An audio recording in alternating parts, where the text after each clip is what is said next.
আশা করা গিয়েছিল এই সময়ের মধ্যে অভ্যুত্থানের যে আকাঙ্ক্ষা তৈরি হয়েছে, মানুষ নতুন চিন্তা এবং নতুন রাজনৈতিক অর্থনৈতিক যে বন্দোবস্ত তৈরি হবে তার একটা প্রতিফলন এই বাজেটে আসবে। কিন্তু দুর্ভাগ্যবশত আমরা দেখছি যে বাজেট সেই গতানুগতিক এবং পুরনো চিন্তার একেবারে ধারাবাহিকতা। মূলত আসলে এর একটা আমলাতান্ত্রিক চরিত্র ফুটে উঠেছে। আমাদের বাজেট প্রণয়নের যে প্রক্রিয়া, যারা বাজেট প্রণয়ন করেন সেখানে আমলাতন্ত্রের বড় ভূমিকা থাকে। আমলাতন্ত্রের মধ্যে যেহেতু বড় আকারের কোনো পরিবর্তন ঘটেনি, আমরা দেখতে পাচ্ছি বাজেটেরও সে কারণে কাঠামোগত, চিন্তাগত এবং তার নতুন আকাঙ্ক্ষার সমন্বয়ের জায়গা থেকে কোনো পরিবর্তন ঘটেনি। তারা পুরনো কাঠামোতেই একটা বাজেট প্রস্তাব করেছে। সেইটা মানুষকে খুব আশাবাদিত করেনি, বরং হতাশ করেছে। এই দিক থেকে আমরা বলতে বাধ্য হচ্ছি যে গণ অভ্যুত্থানের মধ্য দিয়ে মানুষ নতুন রাজনৈতিক অর্থনৈতিক যে বন্দোবস্ত আশা করছে, রাজনৈতিক বন্দোবস্ত কিন্তু অর্থনৈতিক বন্দোবস্তের সাথে গভীরভাবে সম্পর্কিত। বাংলাদেশে একটা লুটপাটের ভয়ঙ্কর রাজত্ব কায়েম হচ্ছে। ফ্যাসিবাদ, ফ্যাসিস্ট শাসন কিংবা মানে একটা ত্রাসের রাজত্ব যে কায়েম হয়েছে, সেই ত্রাসের রাজত্ব এই অর্থনীতিতে যে লুটপাটের ধারা তার সাথে গভীরভাবে যুক্ত ছিল। অর্থনীতির লুটপাটকে জায়েজ করার জন্যই আবার এই ধরনের ত্রাসের রাজত্ব কায়েম করা হয়েছে। আবার ত্রাসের রাজত্ব কায়েম থাকার ফলে এই লুটপাট আরো অবারিত হয়ে উঠেছিল। এই দুই পরস্পর গভীরভাবে সম্পর্কিত। মানুষ রাজনীতির ক্ষেত্রে যে নতুন বন্দোবস্ত চাইছে, অর্থনীতির ক্ষেত্রেও কিন্তু নতুন বন্দোবস্ত চাইছে, যে এইখানে এই লুটপাটের ধারার অবসান করবে এবং লুটপাটের ধারা যে অর্থনৈতিক কাঠামো থেকে আসে, তাকে সহায়তা করে কিংবা তার জমিন দেয়, সেই কাঠামোটাও আসলে বদলে ফেলার জায়গাটা তৈরি হবে। আমরা লুটপাট দুর্নীতির ক্ষেত্রে কিছু পদক্ষেপ নিতে এই সরকারকে দেখেছি। ব্যাংক ব্যবস্থাপনায়, অর্থনৈতিক প্রকল্পগুলোতে এবং বিভিন্ন ধরনের উন্নয়ন প্রকল্পতে সেটার একটা জায়গা আছে যে সেখানে ব্যয় আরো পরীক্ষা নিরীক্ষা করা হচ্ছে। কিন্তু সামগ্রিকভাবে অর্থনৈতিক যে যাকে বলে যে চিন্তার প্যারাডাইম, মানে চিন্তার কাঠামো, সেই জায়গাতে বড় আকারে কোনো বদল নেই। আমরা প্রথম যে দাবিটা তুলব যে অন্তর্বর্তী বাজেট, যে কোনো বাজেটের ক্ষেত্রে একটা জবাবদিহিতার প্রশ্ন। এখন একটা নির্বাচিত সরকারের অধীনে পার্লামেন্ট থাকে, মানে যাকে বলে যে আইনত কিংবা আমরা যদি জিনিসটাকে একাডেমিক্যালি দেখি তাহলে বলতে হবে যে সংসদের কাছে সে জবাবদিহিতা করে। যদিও কি ধরনের সংসদ বাংলাদেশে ছিল আমরা দেখেছি, মোশাহেব এবং হাততোলা এমপিদের দ্বারা গঠিত এবং যারা কোনো নির্বাচিত নয়, সেই রকম একটি সংসদ ছিল। কিন্তু অভ্যুত্থানের পরে তো রাজনীতি আর এই ধরনের মোশাহেবদের মধ্যে নেই। অভ্যুত্থানের পরে যতক্ষণ না পর্যন্ত একটা নির্বাচিত সংসদ তৈরি হচ্ছে, ততক্ষণ পর্যন্ত যে জনগণের প্রতিনিধিত্ব যতগুলো মানে প্রতিষ্ঠানের মধ্যে দিয়ে তৈরি হয়, তাদের সাথেই আলাপ আলোচনা দরকার। তার মধ্যে রাজনৈতিক দল আছে, তার মধ্যে উৎপাদক শ্রেণী আছে, উদ্যোক্তা শ্রেণী আছে এবং সমাজের অন্যান্য অংশীজনেরা আছে, স্টেক হোল্ডাররা আছে। তাদের সাথে একটা আলাপ আলোচনা, জবাবদিহিতার জায়গাতে সরকারকে যাওয়া দরকার। ফলে আমরা এটা প্রথম দাবি করব যে এই বাজেট সেই বাজেটের একটা শুনানির মতো হওয়া উচিত। এই বাজেটকে যাতে সমস্ত রাজনৈতিক দলের সামনে অর্থ উপদেষ্টা সহ তার যারা এর সাথে যুক্ত ছিলেন প্রত্যেকেই তারা তাদের যুক্তিতর্ক উপস্থাপন করেন। রাজনৈতিক দলগুলো তারা বিভিন্ন ভাবে তাদের যুক্তিতর্ক উপস্থাপন করবেন এবং সেই অনুযায়ী প্রয়োজনীয় যে পরিবর্তন, সেই পরিবর্তন যাতে বাজেটে আমরা দেখতে পাই। কারণ এখনো এই পুরো জুন মাস এই সময়টা আসলে আছে। ফলে আমরা প্রথম দাবি করব বাজেটের জবাবদিহিতা নিশ্চিত করার জন্য সরকার অবশ্যই রাজনৈতিক দল সহ সমাজের শ্রেণী পেশার সংগঠন, উদ্যোক্তা শ্রেণী, উৎপাদক শ্রেণী সহ সকল অংশীজনের সাথে তারা এই বিষয়ে বসবেন, সিভিল সমাজের সাথে বসবেন এবং এই জবাবদিহিতার একটা প্রথা, একটা কনভেনশন তারা চালু করবেন।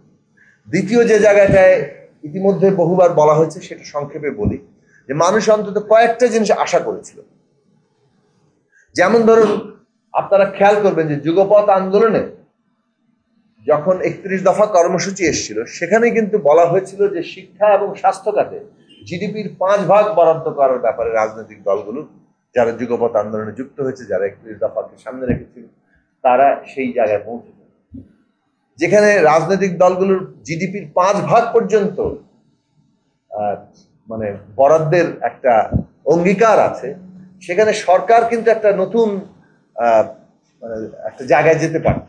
এই সরকার বিদ্যমান কাঠামোর মধ্যেই শিক্ষা এবং স্বাস্থ্য খাতে একটা বড় আকারের পরিবর্তনের সূচনা করার জন্য, ফাউন্ডেশনাল চেঞ্জ আনার জন্য তারা এই বাজেট বরাদ্দ করতে পারত। শিক্ষা খাতে টাকার অঙ্কে আপনার বরাদ্দ বাড়ানো হলেও বাস্তবতা আপনি যদি মূল্যস্ফীতি এবং অন্যান্য হিসেব করেন, শিক্ষায় বাজেট বাড়েনি। স্বাস্থ্যের বাজেট আসলে কমে গেছে, কারণ একই বাজেট হয়ে গেছে। ফলে এই মূল্যস্ফীতি হিসাব করলে সেটা টাকার অঙ্কে কমে গেছে, মানের দিক থেকে কমে গেছে। কাজেই এই যে জায়গা, এখন বলা হচ্ছে যে এইসব খাতে টাকা দিলে অপচয় হবে, কারণ এটার টাকা ব্যয় করার যথেষ্ট কাঠামোগত জায়গা। আসলে সেইটাই তো এই 10 মাসে মানুষ প্রত্যাশা করেছে, যে পলিসি লেভেলে এমন কতগুলো পরিবর্তন আসবে, যে পরিবর্তন বাংলাদেশে মানুষের অভ্যুত্থানের আকাঙ্ক্ষাকে ধারণ করে একটা নতুন যুগের সূচনা ঘটাবে, নতুন একটা দিশা হাজির করবে। সেই জায়গাটা এখানে অনুপস্থিত। যেন যা আছে সেই খরচগুলো কোনোভাবে বরাদ্দ করাটাই বাজেটের একমাত্র লক্ষ্য হয়ে দাঁড়িয়েছে। ফলে সেইখানে আমরা কোনো নতুন ডিরেকশন দেখতে পাচ্ছি না যে শিক্ষায় এই বদলটা ঘটবে। ধরুন একটা উদাহরণ দিই, বাংলাদেশের কেন সারা বিশ্বই একটা বড় আকারের টেকনোলজিক্যাল যে অ্যাডভান্সমেন্ট আমরা বলি, প্রযুক্তিগত যে একটা নতুন উল্লম্ফন তৈরি হচ্ছে, সেটার মুখোমুখি। এবং সব দেশকেই কিন্তু এই পরিস্থিতি মোকাবেলা করতে হবে, সব দেশের মানুষকেই করতে হবে। আমাদের বিপুল সংখ্যক আমাদের ডিভিডেন্ড, মানে যেটাকে বলে যে আমাদের তারুণ্যের ডিভিডেন্ড আমরা পাচ্ছি কিংবা আছে, আমরা ওই অবস্থার মধ্যে। তা আমাদের যে বিপুল সংখ্যক তরুণরা, তাদেরকে কি আমরা আসলে প্রস্তুত করছি আগামী দুনিয়ায় 5 বছর 10 বছরের মধ্যে যে পরিবর্তনগুলো ঘটবে প্রযুক্তিগত কারণেই, পুরো উৎপাদন ক্ষেত্র সহ সমগ্র ক্ষেত্রে যে ধরনের বদল আসতে যাচ্ছে, প্রতি মুহূর্তে ঘটছে, সেটার জন্য কি আমরা আমাদের তরুণরা আমরা সেভাবে তাদের প্রস্তুত করতে পারছি? এই যে নতুন আর্টিফিশিয়াল টেকনোলজি সহ সমস্ত কিছুর সাথে আমাদের তরুণদের পরিচিত করাবে, তাদেরকে অনুযায়ী প্রস্তুত করবে। এবং এটা আপনি জানেন যে প্রযুক্তির সাথে মানে অ্যাডাপ্টেশন কিংবা প্রযুক্তির সাথে পরিচিত হওয়া, তাকে অভ্যস্ত হয়ে ওঠার ক্ষেত্রে, মানে এটা তো আসলে এটা যতটা না গড়ে বয়স্করা এটা যতটা না পারে, তরুণরা কিংবা তার চাইতে শিশুর অবস্থা থেকে এটা দ্রুততম সময় থাকে। ফলে তাদের জন্য যে সামগ্রিক পরিকল্পনা দরকার, সারা দেশময় একটা নতুন পরিকল্পনার জায়গা দরকার। সরকারি পরিকল্পনা কিন্তু বেসরকারি উদ্যোগকেও খুব দ্রুত সামনে নিয়ে আসতো, এবং আমরা একটা ভিন্ন ডাইমেনশনে যেতে পারতাম, যার অভ্যন্তরীণ দেশের মধ্যে ওই কর্মসংস্থানের জায়গা তৈরি করতো, বিদেশে কর্মসংস্থানের জায়গা তৈরি করতো, এবং এই দক্ষ জনশক্তি আমরা বিপুলভাবে আমাদের আয়, জাতীয় গড় উৎপাদন সমস্ত কিছুকে বাড়িয়ে তুলত। এইটা একটা উদাহরণ হিসেবে বললাম। স্বাস্থ্য খাতে ওই দেখা যায় যে মানে প্রয়োজনের সাথে সঙ্গতিপূর্ণ যে বিষয়, সেগুলো বিবেচনায় থাকে না। একটা বরাদ্দ থাকে, সেই বরাদ্দ ব্যয় করার জন্য মানে প্রচুর যন্ত্রপাতি কেনা হয়, এবং সেই সব যন্ত্রপাতি অনেক সময় বছরের পর বছর পড়ে থাকে, অব্যবহৃত হয়। সেই সব বিষয়ের ব্যবহারের এফিসিয়েন্সি কিংবা সেই ব্যবহারগুলো আদৌ কতটুকু হচ্ছে, কতটুকু কাজে আসছে, তার কোনো রিপোর্ট নেই। এবং সবচেয়ে বড় ব্যাপার হচ্ছে এটা করার জনবল নাই। আমাদের এখানে ডাক্তারের তুলনায়, যেটা আমাদের অন্তর্বর্তী সরকারের প্রধান উপদেষ্টাও বলেছেন, আমাদের ডাক্তার এবং নার্সের যে অনুপাত এবং আমাদের মানে জনসংখ্যা অনুযায়ী যে ডাক্তার নার্সের অনুপাত, সেগুলো বিরাট অভাব, টেকনিশিয়ানের অভাব। তাহলে সেই ক্ষেত্রে বিনিয়োগটা আসলে কোথায়, সেই বিনিয়োগ পরিকল্পনাটা কোথায়?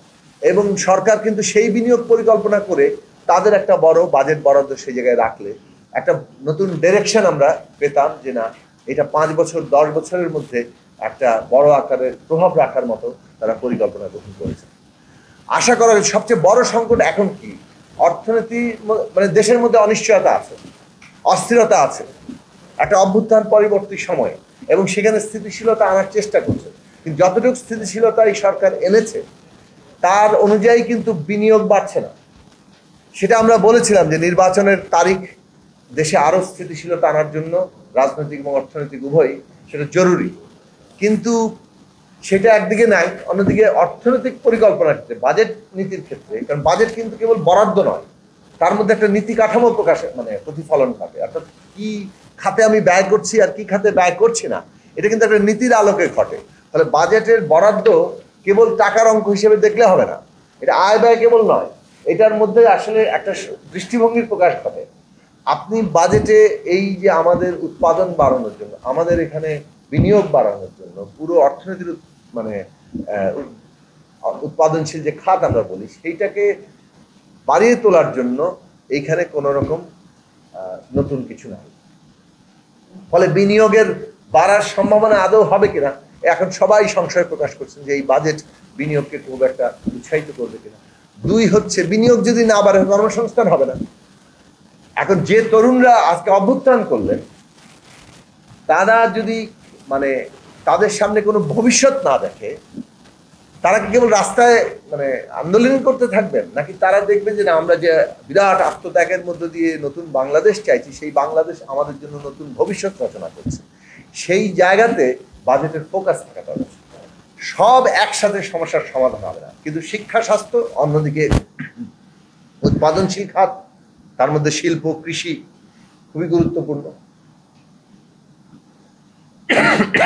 এবং একই সাথে বলবো যে এই সব মিলিয়ে কর্মসংস্থানের প্রশ্নে তরুণদের সামনে নতুন ভবিষ্যৎ রচনা করার যে দৃষ্টিভঙ্গি, যে দিশা, যে একটা পরিকল্পনা এই বাজেটের মধ্যে দিয়ে প্রকাশিত হতে পারত, সেটা আমরা অনুপস্থিত দেখছি।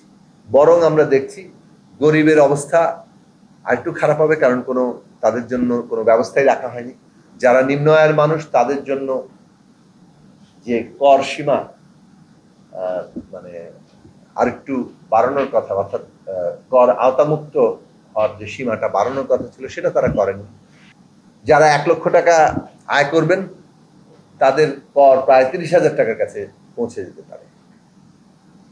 অথচ আবার তুলনামূলকভাবে যদি আপনি আরো অধিকতর ধনীদের চিন্তা করেন, সেখানে কিন্তু ব্যয় কমে যাবে, তাদের কর মধ্যবিত্তের চাইতে কম থাকছে। এই যে মানে ভারসাম্যহীনতা, এগুলোকে নতুন করে বিবেচনা করতে হবে। তো আমরা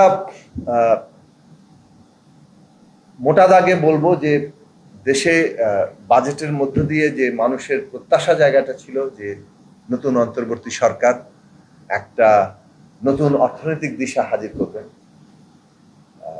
সেই জায়গাটার প্রতিফলন ঘটেনি, বরং আমলাতন্ত্র নির্ভর একই পুরনো গতানুগতিক কাঠামোর একটি বাজেট এখানে হাজির হয়েছে, যেটা সাধারণভাবে সংখ্যাগরিষ্ঠ মানুষের জীবনে বড় আকারের কোনো পরিবর্তনের ইঙ্গিত দেয় না। আর যে প্রশ্ন করেছেন যে বাজেটের আসলে এই সরকারের বাজেট দিলে মধ্যবর্তী নির্বাচন হলে, এটা তো আসলে ধারাবাহিকতা হিসেবেই তো একভাবে থাকে। এবং তবে যখনই নির্বাচন হোক, ডিসেম্বরে কিংবা সরকার যে সময় নির্বাচন ঘোষণা করুক, নির্বাচিত সরকারের হাতে কিছুটা সময় থাকবে তার পরবর্তী বাজেট ঘোষণা করার। সেই ক্ষেত্রে তারা কতটা অভ্যুত্থানকে ধারণ করে, মানুষের আশাকাঙ্ক্ষাকে ধারণ করে বাজেট বিষয়ে নতুন পরিকল্পনা করতে পারে, সেটা সময়টা তারা পাবেন। সেই কারণে ততটুকু সময় বরং তার জন্য কাজেরই হবে বলে আমাদের মনে হয়।